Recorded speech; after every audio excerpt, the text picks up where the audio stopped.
21 de abril de 1918, o céu sobre a frente ocidental. Manfredo von Richthofen, o Barão Vermelho, lidera seu circo voador pelas nuvens matinais acima do rio Somme. Com 80 vitórias aéreas em seu currículo, pilotando seu Fokker DR-1 triplano carmesim a impressionantes 185 km por hora, abaixo, milhares morrem na lama para cada 100 jardas conquistadas acima. Cavaleiros do ar duelam com metralhadoras e asas de tecido, as máquinas de matar mais avançadas que a humanidade já criou. Mas vamos mudar uma coisa. E se nesse alvorecer da guerra aérea colocássemos um único F-20 e 2 Raptor C? Não um esquadrão, não com apoio moderno, apenas um caça furtivo de quinta geração com carga total de armas e um tanque de combustível. Pilotado por um asa americano que viaja 100 anos ao passado sem retorno, quantos dos maiores ases da história um único Raptor conseguiria derrotar? Um único jato poderia mudar o rumo da guerra? Olha, se isso fosse uma missão normal da Força Aérea com apoio de AWACS, navegação por satélite e KC-135 prontos para reabastecimento aéreo, nem seria uma luta. O Raptor poderia permanecer no ar por tempo indefinido, abatendo alvos além do alcance visual conectado aos recursos aliados. Porém, não foi o caso aqui. Este F-22 está completamente sozinho, sem GPS, sem FF para distinguir amigo de inimigo, sem controle em solo para direcionar os alvos. O piloto observa da cabine procurando biplanos, identificando as cruzes alemãs com o próprio olho em vez dos círculos aliados. Quando o combustível acabar, cerca de 834 kg, dando a ele talvez 90 minutos de tempo de combate, ele não terá onde pousar que possa receber um jato. Em 1918 não há combustível JP-8 pistas longas, ou equipes de manutenção com experiência em motores a turbina. O F-22 Raptor representa o auge absoluto da tecnologia de combate aéreo jogado na idade da pedra da aviação. Ele pode atingir Mach 2,25, isso é 2.400 km por hora, literalmente 13 vezes mais rápido do que qualquer coisa no céu da Primeira Guerra Mundial. Ele alcança 65 mil pés de altura, em que pilotos da Primeira Guerra Mundial desmaiariam por falta de oxigênio antes de chegar à metade desse percurso para usar armas. Nosso Raptor carrega sua carga padrão completa, 6 mísseis AIM-120 AMRAAM, para combate além do alcance visual, 2 AIM-9 Sidewinder guiados por calor para combate próximo e um canhão Vulcan M61A2 de 20mm com 480 munições. São 8 mísseis letais a quilômetros e uma metralhadora que dispara 100 tiros por segundo mais rápido que aviões da Primeira Guerra Mundial em 1 minuto. O radar APG-77 do jato pode rastrear 100 alvos simultaneamente a distâncias superiores a 160 km. Seu revestimento furtivo o torna invisível ao radar. Não que alguém em 1918 tenha radar. O piloto senta em uma cabine de vidro com mais poder computacional que todo mundo de 1918, usando um capacete mais caro que um esquadrão de Sopwith Camels. Isso vai além de um salto geracional. É como soltar um dragão cuspindo fogo em um torneio de justa. Vamos ver o que ele enfrenta. Em abril de 1918, a frente ocidental conta com cerca de 3.500 aeronaves de combate divididas entre os dois lados. Os alemães colocam em campo triplanos Fokker DRI, Albatros D3 e os novos Fokker D7, os melhores caças da guerra. Velocidade máxima talvez 200 km por hora em um mergulho, teto de 6.000 metros em um dia perfeito. Armamento, 2 metralhadoras sincronizadas disparando através da hélice. Os pilotos, porém, são verdadeiros guerreiros. Richthofen com 80 abates, Ernst Dudet com 62, Werner Voss com 48. Esses homens criaram as táticas de combate aéreo e dominam truques como usar o sol, nuvens e voar em formação. Eles são atiradores de elite que acertam balas no radiador a 50 jardas mesmo com o avião sacudindo como um touro. Os aliados respondem com SC-5S Sopwith Camels e Spad-8S Ed Rickenbacker, Billy Bishop, René Fonck. Os ases lutavam em 3 dimensões enquanto a maioria nunca saíra do chão. No total, existem cerca de 8.000 aeronaves militares no mundo, embora apenas uma fração delas sejam caças. Mas eis o detalhe, eles lutam a distâncias de jardas, não milhas. Suas táticas partem do princípio de que todos voam com velocidade, altitude e armas semelhantes. Eles estão jogando xadrez, enquanto o F-22 está jogando um jogo completamente diferente. O Raptor se materializa a 30.000 pés acima do Somme. O radar do piloto imediatamente detecta centenas de contatos abaixo, movendo-se lentamente, agrupados em formações. Ele não acredita no que está vendo. Biplanos de madeira de verdade, rastejando pelo céu. Em velocidade de bicicleta, ele desce para 20.000 pés, ainda invisível para todos. Abaixo, um balão de observação alemão flutua a 5.000 pés, um alvo perfeito para treino de tiro. O piloto trava um AMRAAM a 12 milhas de distância. Fox 3. O míssil desce a Mach 4 e o balão simplesmente deixa de existir. Os observadores em terra veem uma trilha de fumaça aparecer do nada, o balão explode. O pânico se espalha pelas linhas alemãs. 3 caças Albatros sobem para investigar. O Raptor. O piloto observa ele subindo com dificuldade, motores forçando a 15.000 pés, praticamente pendurados nas hélices. Ele muda para as metralhadoras. Uma rajada de meio segundo, 50 tiros e o Albatros líder se desfaz. Madeira e tecido não suportam o impacto dos projéteis explosivos de 20 mm. Os outros 2 alemães mergulham para longe. Mas para onde fugir de algo 10 vezes mais rápido que você? Agora, o piloto se torna agressivo, faz um roll invertido e mergulha numa descida que destruiria um avião da Primeira Guerra Mundial. Mach 1,2 para baixo.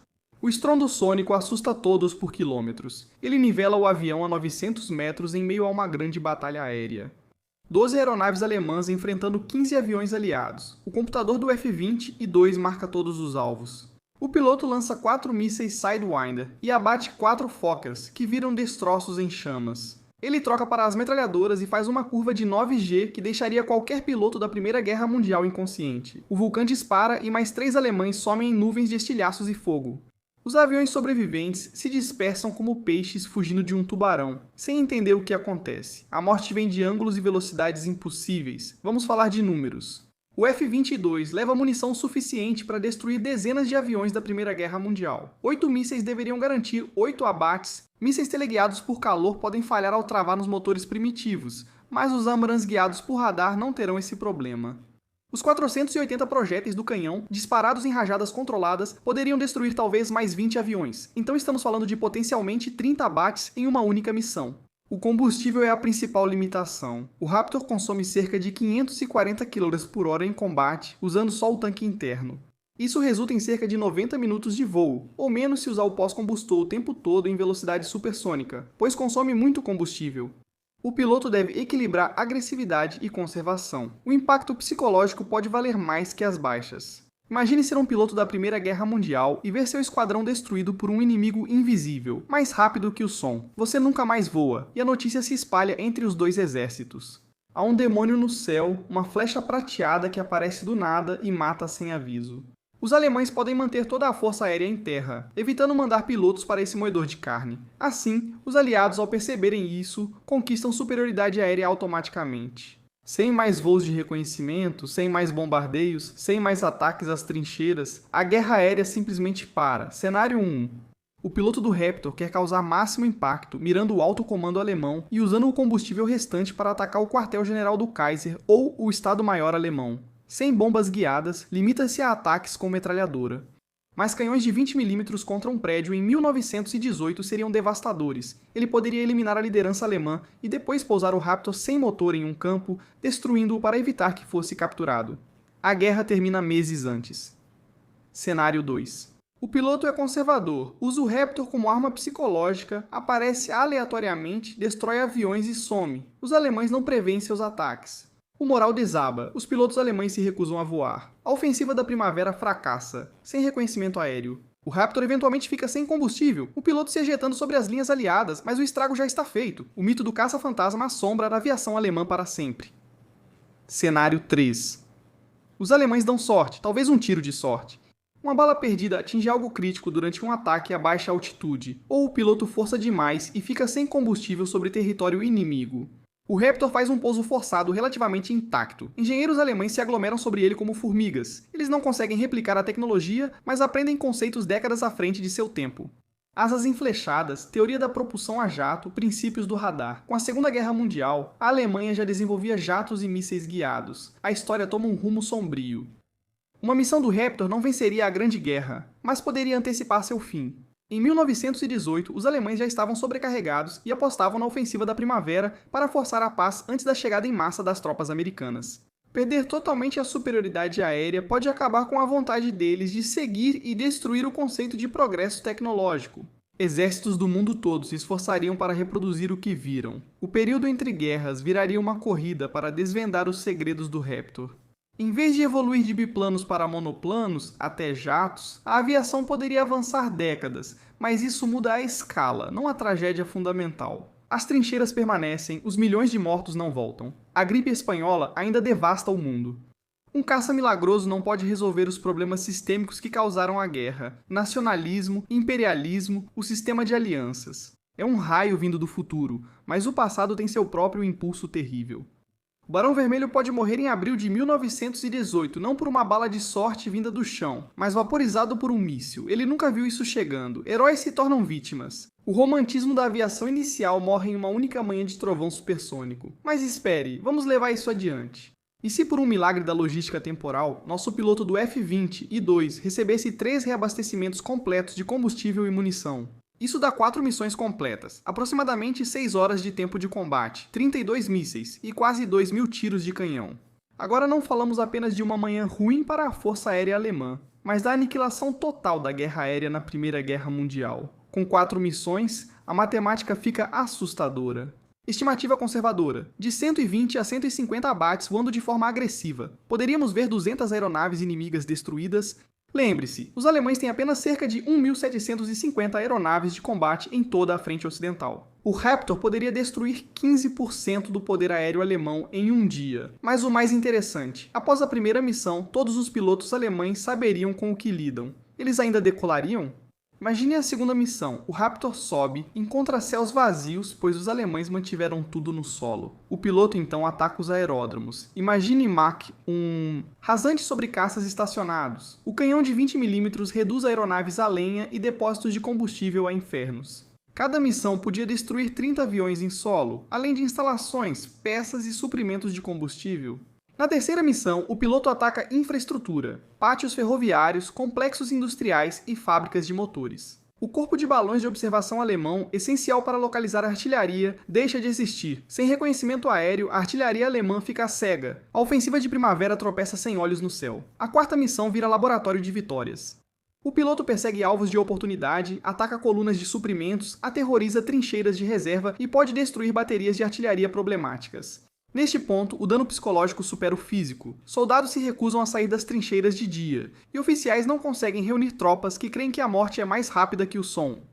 O Estado-Maior alemão enfrenta uma escolha impossível: seguir uma guerra sem domínio aéreo, onde essa aeronave pode surgir em qualquer lugar, a qualquer hora. Ou negociar enquanto ainda podem barganhar. 4 missões garantiriam superioridade aérea e abalaram a vontade de luta dos alemães. A guerra não termina em novembro, mas talvez em junho. Milhões de vidas salvas porque uma aeronave impossível tornou impossível continuar. Será que um F-22 Raptor mudaria a Primeira Guerra Mundial com só um tanque de combustível? É um triunfo tático, mas uma nota de rodapé estratégica. 30 pilotos mortos e muitos alemães assustados. Com 3 reabastecimentos, aí muda. Isso significa toda a força aérea alemã eliminada, infraestrutura destruída e moral arrasada. Irrecuperável, 200 aeronaves destruídas, a ofensiva da primavera colapsou e talvez, só talvez, a guerra termine meses antes. A questão não é quantos biplanos um Raptor destruiria, mas se um exército de 1918 suportaria psicologicamente enfrentar um inimigo 100 anos à frente. Você acha que os alemães se renderiam ao ver sua força aérea destruída por uma única aeronave invencível